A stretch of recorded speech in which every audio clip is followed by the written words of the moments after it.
जय हिंद प्यारे दोस्तों। आज के इस वीडियो में हम डीएलएड फर्स्ट सेमेस्टर विज्ञान का प्रीवियस ईयर 2016 से लेकर 2024 तक में जितने भी बहुविकल्पी प्रश्न आए हैं उन सभी प्रश्नों को करने वाले हैं जो आपके एग्जाम के लिए काफी महत्वपूर्ण है।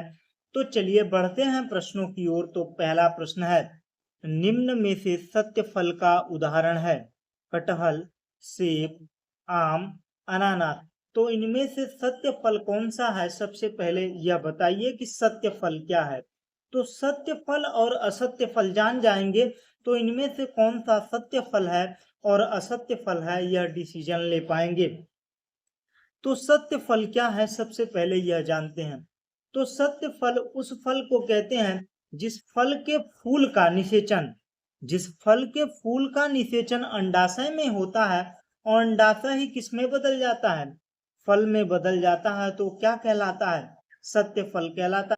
और असत्य फल की बात करें तो जिस फल के फूल का निषेचन अंडाशय में न होकर जैसे पुष्पासन में हो जाए। पुष्पासन किसे कहते हैं? जो फूल जिस पर बैठा हुआ है वो क्या कहलाता है? पुष्पासन। ये नीचे वाला भाग क्या कहलाता है? पुष्पासन कहलाता है। अगर उसका निषेचन पुष्पासन, बाह्य दलपुंज, वार्तिकाग्र मतलब अंडाशय को छोड़कर कहीं पर भी उस फूल का निषेचन हो रहा है, निषेचन होने के बाद में वो फल में परिवर्तित हो रहा है, तो फल कैसा है? असत्य फल है। तो आइए इसको समझते हैं कि सत्य फल क्या है। वनस्पति विज्ञान में सत्य फल उसे कहते हैं जिस फूल के अंडाशय में जो फूल के अंडाशय में विकसित होता है और निषेचन के बाद में अंडाशय ही फल में बदल जाता है।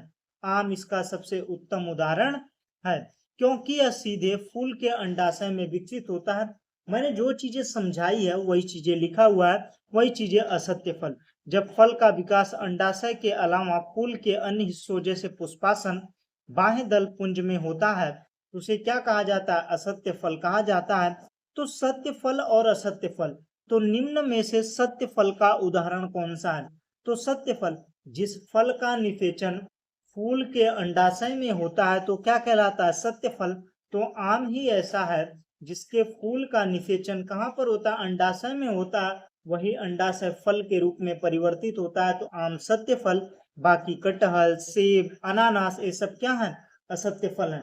इससे आप लोगों को दो प्रॉफिट हो रहा है। डिटेल में अगर पढ़ रहे हैं तो अगर आप लोगों को अति लघुत्तरी में भी पूछ लेता है कि सत्य फल क्या है, असत्य फल क्या है, सत्य फल के उदाहरण दीजिए, तो काफी बेहतर तरीके से आप लोग लिख पाएंगे। इसलिए मैं काफी डिटेल के साथ पढ़ा रहा हूँ क्योंकि सिलेबस तो छोटा है। सिलेबस छोटा है तो प्रश्न क्या हो रहा है? बार बार रिपीट हो रहा है। तो चलिए बढ़ते हैं अगले प्रश्न की ओर। दही से मक्खन को पृथक करने की विधि है ऊर्ध्वपातन, वाष्पन, निस्यंदन, अपकेंद्रण। तो आइए सभी विधि के बारे में समझते हैं कि ऊर्ध्वपातन क्या है, वाष्पन क्या है, निस्यंदन क्या है, अपकेंद्रण क्या है। तो सबसे पहले समझते हैं कि वाष्पन क्या है। तो वाष्पन एक विधि है जैसे नमक और पानी का घोल ले लिया जाए। तो नमक तो ठोस था लेकिन जब पानी में मिलाया गया तो घुल कर दिखने वाला नहीं है। नमक दिख रहा है पानी में? जब घुल जाता है नहीं दिखता है। अगर पुनः हमें उस नमक को प्राप्त करना है तो क्या कौन सी विधि अपनानी होगी? वाष्पन विधि अपनानी होगी। वाष्पन विधि में क्या होगा कि हम पानी को गर्म करेंगे, पानी भाप बनकर उड़ जाएगा और हमें नमक प्राप्त हो जाएगा। यह विधि क्या है? वाष्पन है। वाष्पन विधि से भी प्रश्न आएंगे इसलिए वाष्पन विधि क्लियर कर लीजिए। उसके बाद आया निस्यंदन विधि। निस्यंदन विधि का मतलब होता है, निस्यंदन का मतलब होता है छानना। छानना। तो अगर किसी भी विलयन में या द्रव में ठोस पदार्थ मिला दिया जाता है और ठोस पदार्थ घुला नहीं है तो हमें किस विधि से अलग करना होगा? निस्यंदन विधि से। जैसे आप उदाहरण लीजिए, डेली यूज में आता है, चाय बनाते हैं। जब चाय बनाते हैं तो चाय में क्या होता है? दूध भी डालते हैं, पानी भी रहता है, चाय पत्ती भी रहता है, अदरक भी रहता है। तो अगर अदरक और चाय पत्ती जो अपशिष्ट हैं उसको बाहर निकालने के लिए हम कौन सी विधि अपनाते हैं? निस्यंदन विधि, जिससे चाय पत्ती, अदरक बाहर रह जाते हैं और हमें जो तरल पदार्थ जो चाय है वो हमें प्राप्त होती है। वो किस विधि से? निस्यंदन विधि से। अब बात करते हैं ऊर्ध्वपातन की। ऊर्ध्वपातन की क्या प्रक्रिया है? कि जब किसी भी पदार्थ को गर्म किया जाता है या जलाया जाता है तो ठोस से सीधा किस में बदल जाता है? गैस में बदल जाता है। अगर ठोस से सीधा गैस में परिवर्तित हो रहा है तो वह प्रक्रिया क्या कहलाती है? ऊर्ध्वपातन प्रक्रिया कहलाती है। अब बात करते हैं अपकेंद्रण की, जो काफी इंपॉर्टेंट है और जो आपकी इस प्रश्न को क्लियर करेगा। अपकेंद्रण में क्या होता है कि जब किसी भी पदार्थ में एक भारी चीज है, एक हल्की चीज है, तो भारी चीज और हल्की चीज को अलग करना है तो हमें अपकेंद्रण विधि अपनाना होगा। जब दही को हम मथते हैं मथनी से, तो तेजी से जब उसे घुमाते हैं तो क्या होता है कि जो हल्का पदार्थ है, जो मक्खन है, वो मथनी के पास में आकर ऊपर उठकर मथनी के पास में आ जाता है और जो मट्ठा है वो नीचे बैठ जाता है। यह किस विधि के कारण? अपकेंद्रण विधि के कारण। जो वॉशिंग मशीन है, वॉशिंग मशीन भी किस विधि से काम करती है? अपकेंद्रण विधि से काम करती है। तो दही से मक्खन को पृथक करने की विधि क्या है? तो दही से मक्खन को पृथक करने की विधि अपकेंद्रण है। चाय से चाय पत्ती को अलग करने की विधि क्या है? निस्यंदन विधि है। नमक पानी के घोल से नमक प्राप्त करने की विधि क्या है? वाष्पन है। ऊर्ध्वपातन की प्रक्रिया क्या है? जब किसी भी पदार्थ को जलाया जाए तो वह सीधे ठोस से गैस में बदल जाए तो क्या है? ऊर्ध्वपातन है। सारी चीजें क्लियर हुई। बढ़ते हैं अगले प्रश्न की ओर। पौधे की कलम लगाना एक प्रकार का जनन है। अलैंगिक जनन है, लैंगिक जनन है, अनिषेचक जनन है, कायिक जनन है। तो आइए बारी बारी से समझते हैं कि लैंगिक जनन क्या है, अलैंगिक जनन है। लैंगिक जनन उसे कहते हैं जिसके प्रजनन में नर और मादा, जैसे उसका प्रजनन करना है तो नर और मादा दोनों की जरूरत पड़ती है, तो उसे क्या कहा जाता है? लैंगिक जनन कहा जाता है। बात करें अलैंगिक जनन की, तो अलैंगिक जनन में क्या होता है कि नर हो या मादा हो, कोई भी अपना प्रजनन कर सकता है। इसमें नर और मादा की जरूरत नहीं होती है। और बात करें कायिक प्रवर्धन की या कायिक जनन की, कायिक जनन में क्या होता है कि जब किसी भी पौधे की जड़, टहनी या पत्ते को लगा दिया जाए और एक वह नया पौधा बन जाता है तो क्या कहलाता है? कायिक जनन कहलाता है। और अनिषेचन जनन किसे कहते हैं? अनिषेचन जनन में होता है कि जब कोई भी जीव बिना किसी निषेचन के भ्रूण बना लेता है और उससे अपना प्रजनन करता है तो क्या कहलाता है? अनिषेचन जनन कहलाता है। तो जब हम किसी भी पौधे को कलम करने का मतलब, कलम लगाने का मतलब है उसकी टहनी, टहनी लगाना एक प्रकार का कौन सा जनन है? कायिक जनन है। ऑप्शन चौथा सही होगा। कायिक जनन भी समझ में आया, अलैंगिक जनन भी समझ में आया, लैंगिक जनन भी समझ में आया, और निषेचन जनन भी समझ में आया। तो ये सारी चीजें क्लियर हुई। अगर आप लोगों ने यहाँ तक वीडियो देख लिया है और वीडियो अच्छा लग रहा है तो वीडियो को लाइक कीजिए, दोस्तों के साथ शेयर कीजिए, और चैनल पर नए हो तो भाई प्लीज यार चैनल को सब्सक्राइब कर लीजिए और दोस्तों के साथ शेयर जरूर करिए। बढ़ते हैं अगले प्रश्न की ओर। तो अगला प्रश्न है, गति के नियम का प्रतिपादक कौन है? न्यूटन है, आइंस्टाइन है, कॉपरनिकस है, इनमें से कोई नहीं है। तो गति के नियम का प्रतिपादन किसने किया था? न्यूटन ने किया था। ऑप्शन पहला सही होगा। और गति के नियम कितने हैं? 3 नियम है। पहला क्या है? जड़त्व का नियम। पहला क्या है? जड़त्व का नियम। जड़त्व का नियम यह कहता है, जिसे गैलीलियो का नियम भी कहा जाता है, अगर कोई वस्तु विरामावस्था में है तो विरामावस्था में रहे, अगर कोई वस्तु गतिमान में है तो गतिमान में रहे। यह क्या है? जड़त्व का नियम है। दूसरा नियम यह कहता है कि बल बराबर द्रव्यमान, द्रव्यमान गुणित त्वरण। यह दूसरा नियम कहता है। तीसरा नियम क्रिया प्रतिक्रिया का नियम होता है। तो क्रिया प्रतिक्रिया का नियम क्या कहता है कि अगर हम किसी पर एक्शन करेंगे तो उसका रिएक्शन भी होगा। जैसे हम दीवार पर टक्कर मारते हैं तो दीवार से भी हमें चोट लगती है। जब हम जब हम चलते हैं या नाव पर कभी भी चढ़ते हैं तो क्या होता है, या नाव से उतरते हैं तो जब नाव से हम उतरते हैं तो नाव पर जब धक्का देते हैं तो नाव भी हमें धक्का देती है और हम बाहर आते हैं। तो किस विधि पर है? एक्शन रिएक्शन गति के तीसरे नियम पर आधारित है। यह सारी चीजें क्लियर हुई। बढ़ते हैं अगले प्रश्न की ओर। तो अगला प्रश्न है, निम्न में से कौन सा पदार्थ ऊर्ध्वपातज नहीं है? नौसादर, आयोडीन, कपूर, नमक। ऊर्ध्वपातज का मतलब है कि ऐसा पदार्थ जिसे गर्म किया जाए या जलाया जाए तो वह ठोस से सीधा किसमें बदल जाए? गैस में बदल जाए। तो यह प्रक्रिया किसमें होती है? नौसादर में भी होती है, आयोडीन में होती है, कपूर में होती है, लेकिन नमक में नहीं होती है। नमक ही ऐसा पदार्थ है जो ऊर्ध्वपातज नहीं है। बढ़ते हैं अगले प्रश्न की ओर। तो अगला प्रश्न है, ऊर्ध्वपातज वही प्रश्न है। देखिए प्रीवियस ईयर में आप लोगों को एक बात बता दूं, तो डीएलएड के प्रीवियस ईयर बहुत ही इंपॉर्टेंट रोल अदा करते हैं। आपके एग्जाम में जो 60 से 70% जो प्रश्न है ना, वो यहीं से देखने को मिलते हैं। अगर इस बात का यकीन ना हो तो आप लोग खुद ही देख रहे हैं कि ये वीडियो जो चल रहा है, प्रश्न काफी रिपीटेड आ रहे हैं, क्योंकि सिलेबस बहुत छोटा है, सिलेबस बहुत बड़ा तो है नहीं, तो इसलिए प्रश्न जो भी हैं रिपीटेड आएंगे। तो यहाँ पर भी वही प्रश्न है, केवल देखिए शब्द को बदला है कि ऊर्ध्वपातज पदार्थ नहीं है, तो नमक ऑप्शन दूसरा सही होगा। उसने ऑप्शन तक नहीं बदला है, सोचिए। तो चलिए बढ़ते हैं अगले प्रश्न की ओर। तो अगला प्रश्न है, निम्न में से कीट भक्षी पौधा है? नेपेंथिस, विनस फ्लाई ट्रैप, सनड्यूस, उपयुक्त में से सभी।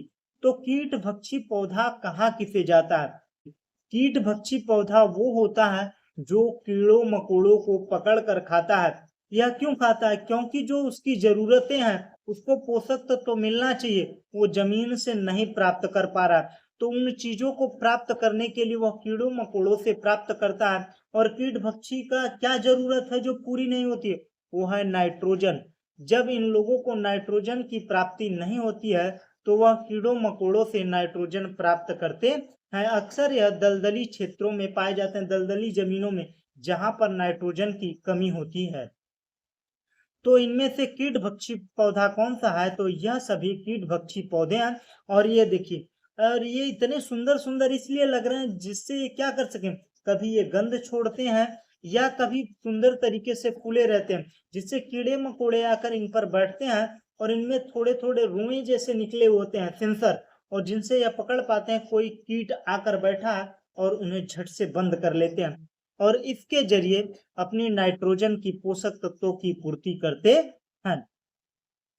बढ़ते हैं अगले प्रश्न की ओर। नमक के विलयन से नमक प्राप्त करने की विधि, मैंने सबसे पहले यही जो प्रश्न मैं करा रहा था, ऊर्ध्वपातन, वाष्पन, तो उस विधि में हमने बताया था कि जब आप किसी भी विलयन में किसी भी ठोस पदार्थ को घोल दिया जाता है, फिर उस ठोस पदार्थ को प्राप्त करना होता है, तो किस विधि से प्राप्त करते हैं? वाष्पन विधि से। छानने का मतलब है निस्यंदन। कभी कभी छानने की जगह पर क्या दे देगा? निस्यंदन देगा। तो शब्द दोनों क्लियर कर दे रहा हूं, या निस्यंदन दे या छानना दे, आपको कंफ्यूज नहीं होना। उसके बाद में निथारना, निथारने को कहते हैं तल छटीकरण। तल छटीकरण का मतलब होता है कि जैसे कोई भी पदार्थ है, जैसे कोई भी घोल है, तो उसमें क्या होता है, ठोस है, द्रव है, दोनों चीजें मिली हुई हैं। तो हम क्या करेंगे, उस पानी को थोड़ी देर के लिए रख देंगे, तो ठोस क्या होगा, नीचे बैठ जाएगा, फिर जो द्रव है वो ऊपर रहेगा, तो क्या करेंगे, उसको उड़ेल देंगे। तो यह विधि क्या कहलाती है? तल छटीकरण या निथारना। तो निथारना भी समझ में आया, निस्यंदन भी समझ में आया, वाष्पन भी समझ में आया। बढ़ते हैं अगले प्रश्न की ओर। तो अगला प्रश्न है, द्रव्यमान का मानक मात्रक है? क्विंटल, किलोग्राम, ग्राम, टन। तो जब आप मूल मात्रक पढ़ रहे होंगे, जब हाई स्कूल में मूल मात्रक था, तो द्रव्यमान का मात्रक क्या था? किलोग्राम था। एक क्विंटल बराबर कितना होता है? 100 केजी। एक क्विंटल बराबर 100 केजी। एक टन बराबर होता है 1000 केजी। और एक ग्राम बराबर कितना होता है? 100 ग्राम, 1000 ग्राम बराबर होता है, क्या होता है? 1 केजी, 1 किलोग्राम होता है। तो द्रव्यमान का मानक मात्रक क्या है? किलोग्राम है। आइए समझते हैं कि मूल मात्रक कौन कौन से हैं, क्योंकि मैंने मूल मात्रक से भी प्रश्न पूछ लिए जाते हैं, तो मूल मात्रकों को भी ले लिया। तो लंबाई का मात्रक क्या है? मीटर है। द्रव्यमान का मात्रक क्या है? किलोग्राम है। समय का मात्रक सेकंड है। विद्युत धारा का मात्रक एम्पियर है। तापमान का मात्रक केल्विन है।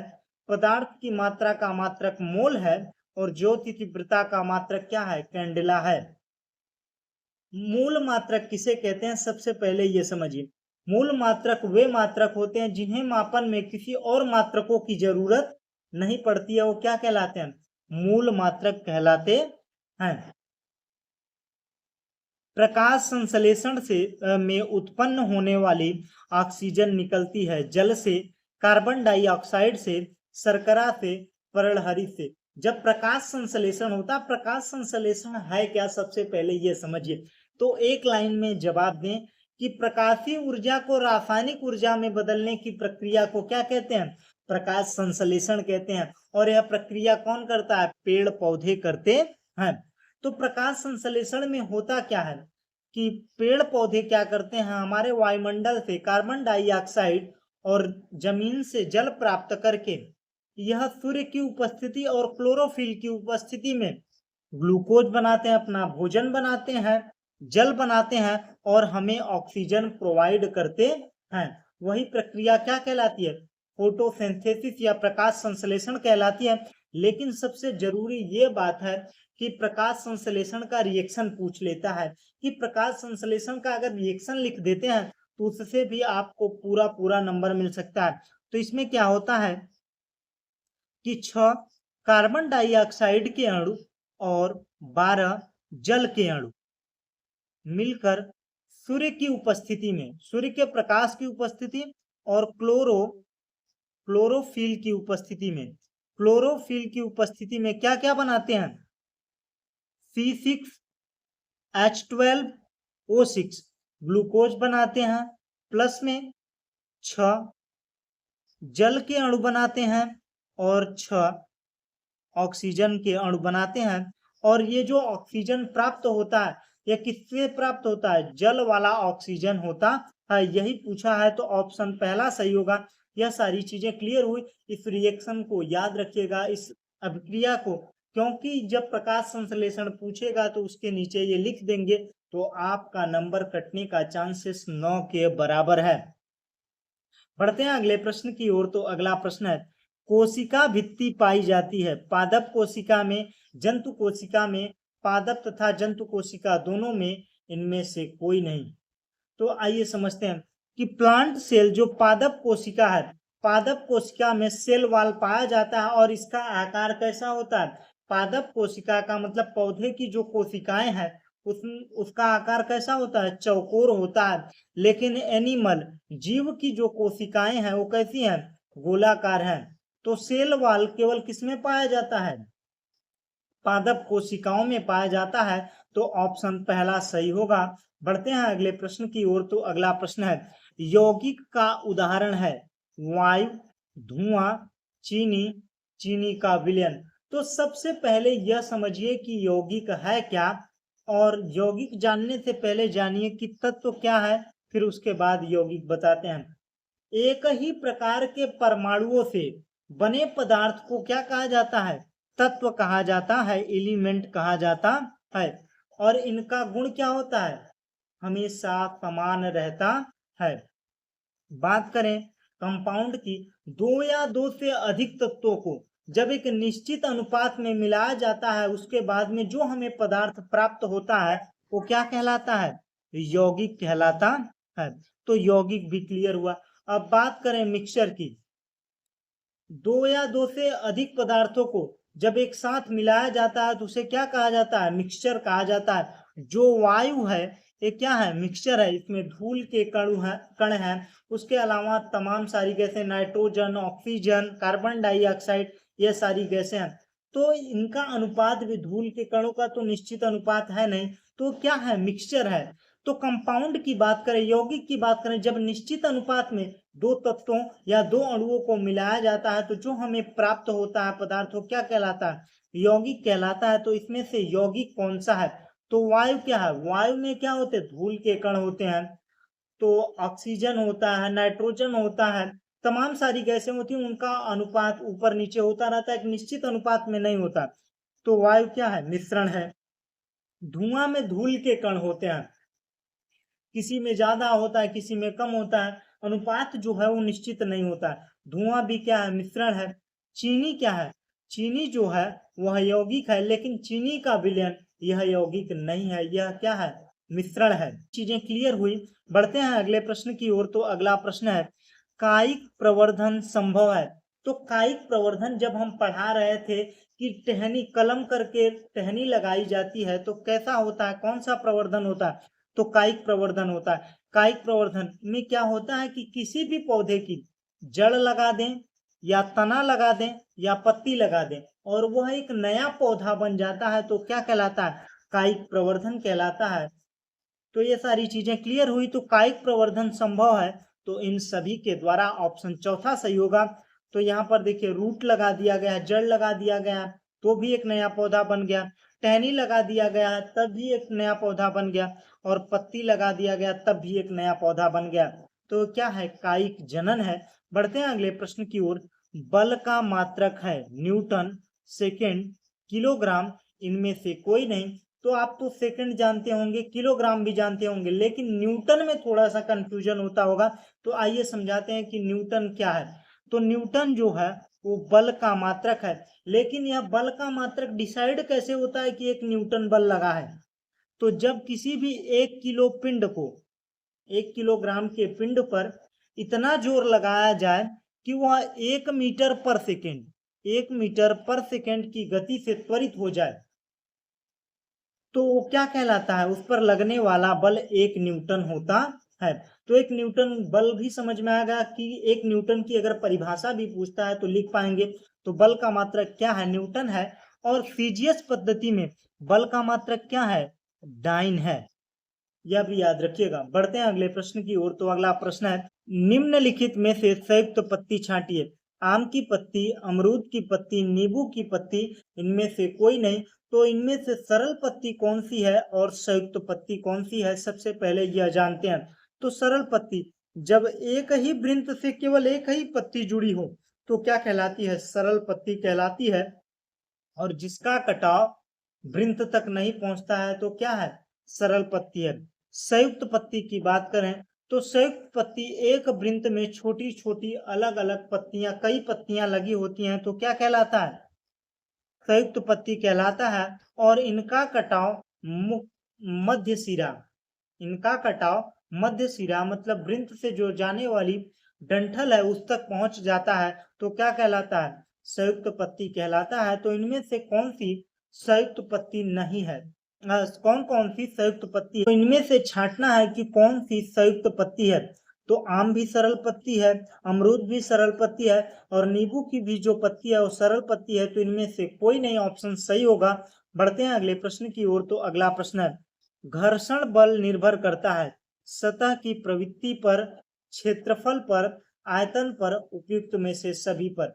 जब हम घर्षण की बात करते हैं तो जब सतह खुरदरा होगा, सतह खुरदरा होगा या स्मूथ होगा, तो जब खुरदरा होगा तो फ्रिक्शन क्या होगा, ज्यादा होगा, जो घर्षण है वो ज्यादा होगा। लेकिन अगर सरफेस स्मूथ है, चिकना है, तो किसी भी पदार्थ को बड़े ही आसानी से घिसका पाएंगे, क्योंकि दो सतहों के बीच में लगने वाले विरोधी बल को क्या कहा जाता है, घर्षण बल कहा जाता है।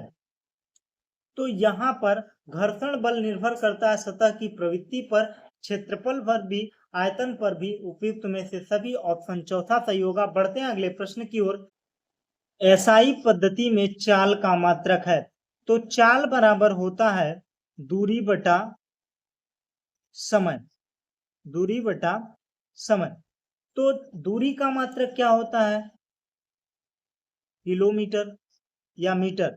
दूरी का एसआई मात्रक पूछ रहा है, एमकेएस पद्धति में क्या होता है, दूरी का मात्रक मीटर होता है और समय का मात्रक क्या होता है, सेकंड होता है, मीटर पर सेकंड। तो ऑप्शन दूसरा सही होगा। तो एसआई पद्धति में चाल का मात्रक क्या है, मीटर पर सेकंड। बढ़ते हैं अगले प्रश्न की ओर। तो अगला प्रश्न है, बर्तन बनाने वाले कुम्हार के चाक की गति है दोलन गति, सरल रेखी गति, घूर्णन गति, वृत्तीय गति। तो आइए समझते हैं कि घूर्णन गति है क्या।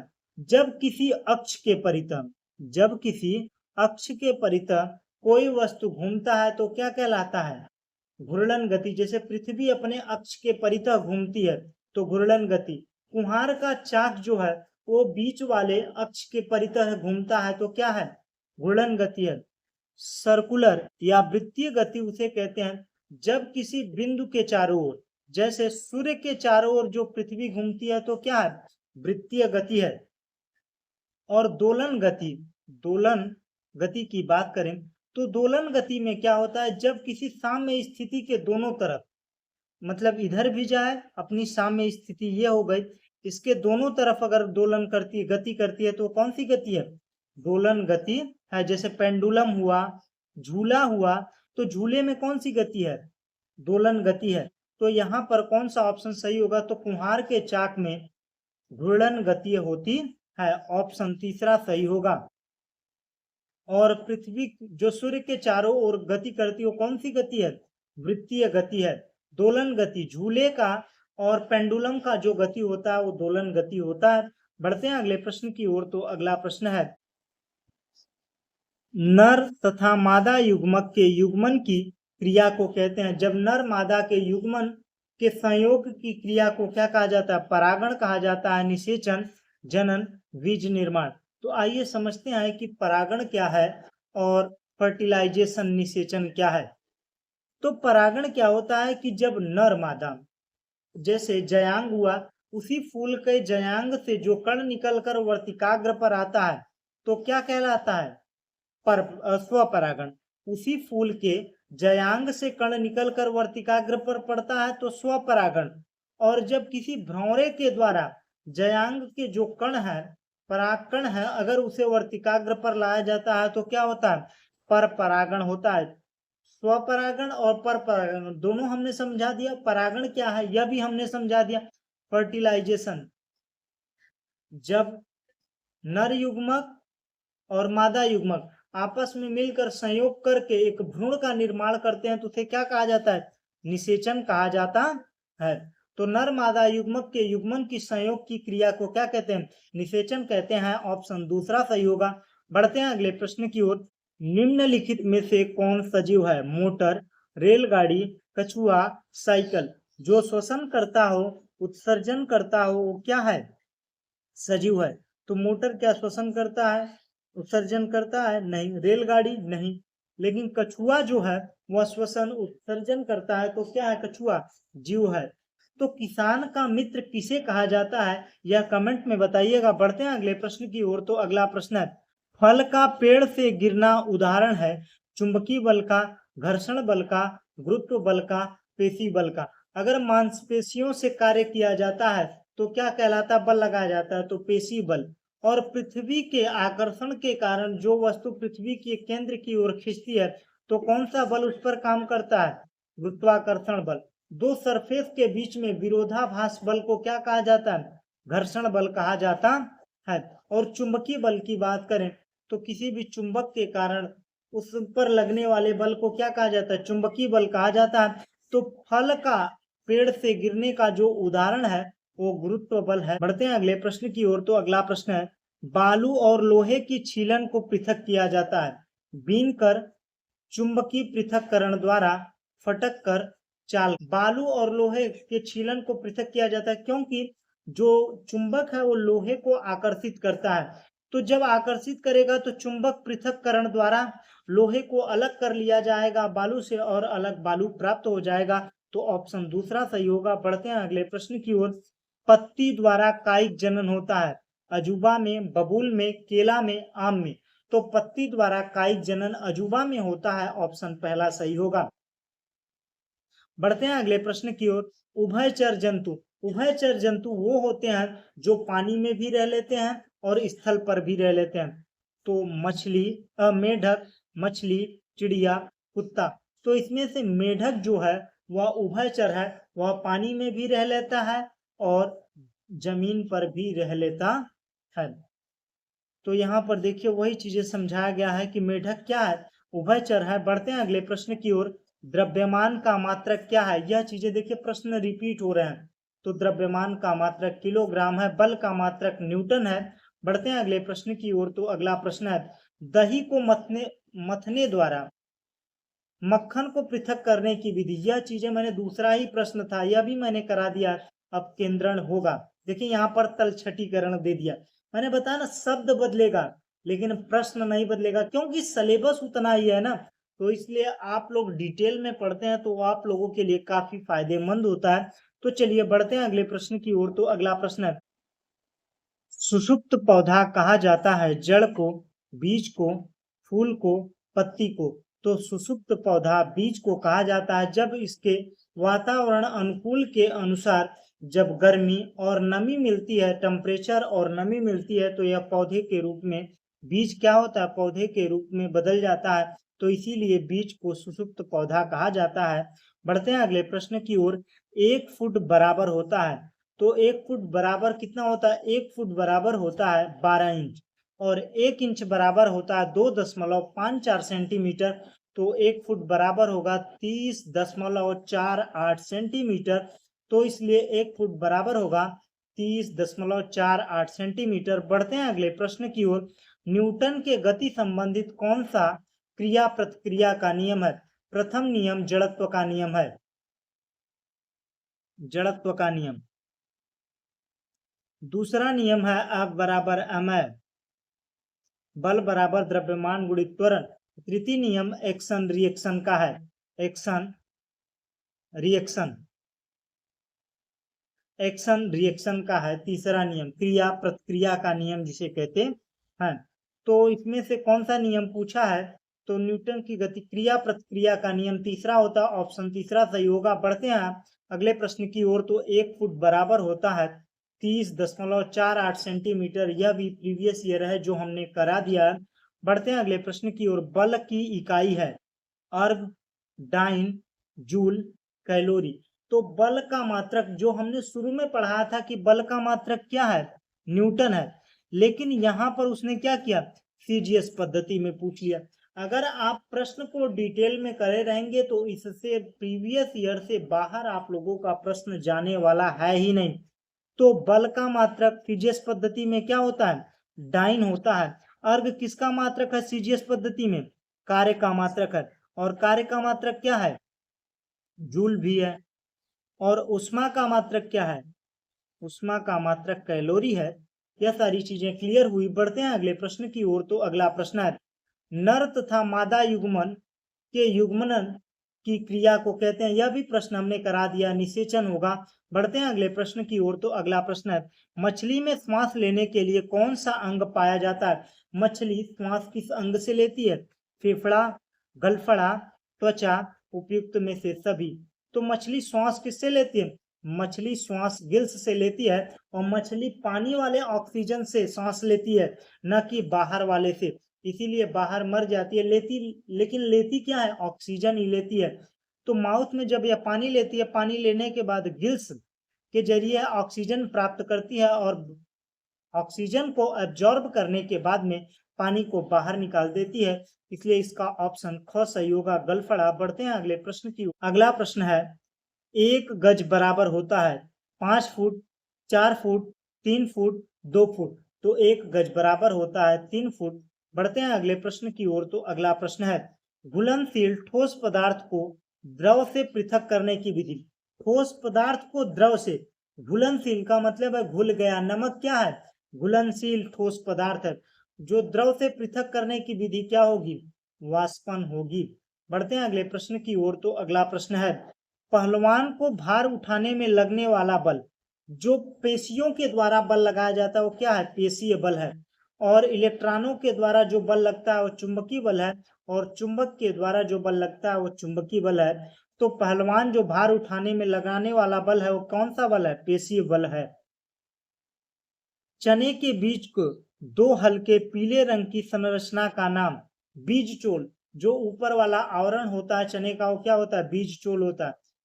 छोटा सा भाग होता है भ्रूण, जिससे सुषुप्त पौधा कहा जाता है, सुषुप्त पौधा भ्रूण को ही कहा जाता है। और बीज पत्र, इसे क्या कहा जाता है, बीज पत्र। और जो बाहर निकलता है छिद्र से उसे क्या कहा जाता है, मूलांकुर कहा जाता है। जो बाहर प्रश्न की ओर निम्नलिखित में से उभयचर प्राणी है।